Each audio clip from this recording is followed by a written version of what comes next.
Probably one of the most satisfying things that I do is cooking.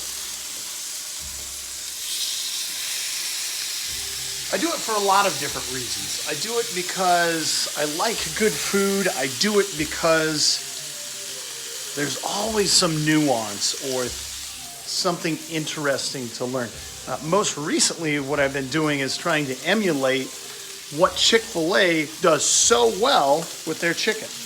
It's been interesting to learn about the way that you prepare the chicken, the things that I'd never thought about when it came to the end result. And I think probably one of the other reasons too is that my experience in my childhood, I'm not blaming my parents for anything here, they are who they are, they didn't explore food that much.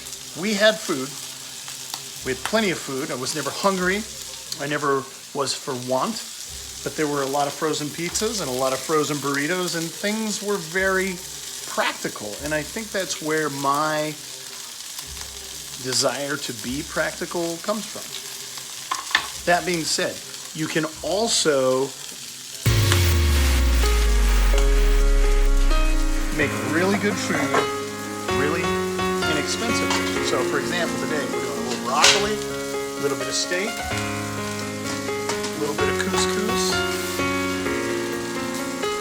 It's gonna be fun. I'm excited about it. Had a team meeting today with my group, talked about the challenges that our institution is facing, but it was also probably one of the more uplifting moments in the last 7 weeks, primarily because everybody got to see each other, we got to talk to each other, we got to share where we've been, what we've been doing. And I think one of the things, especially for my group, that I've learned is the more that we share and the more that we do things together, the more that we tend to come closer as a group, and the more that we tend to feel that we have similarities with the other people that are in our group. So that was good. One of the girls just sent me a message and thanked me, and one of the things that I've been working to improve over the last 2 years is my ability to express gratitude. So I just expressed to her how much I had appreciated all of the hard work and the intangibles that she brought. You know, the things where she's just a really good person.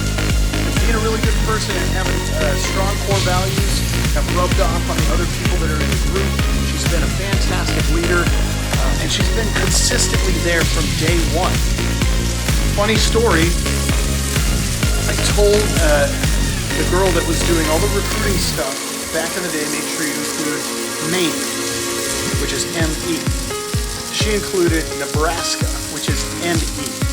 And we kept coming up, you know, in our recruiting stuff, being like, well, why are all these girls from Nebraska, you know, randomly filling our stuff out? It wasn't until later that I went back through and learned that we had inadvertently sent a lot of flyers to people in Nebraska. Well, this girl is a byproduct of that mistake. And I think that's a wonderful illustration of how what we perceive things to be at the outset, like me, a mistake, I was upset about it, turned into the greatest driver of culture in our program's history. She's been an All-American. She's been an All-American twice in cross country. She was 19 one year. She was an All-American indoor in the mile. She was an All-American outdoor in the steeplechase. Just an awesome person. I am so glad Coach Morris, 8 years ago, made that mistake. I didn't know what to do that. But yeah, just wanted to hit you guys with what I was thinking about, what I was doing today. Day 3. Let's keep it rolling. See you tomorrow.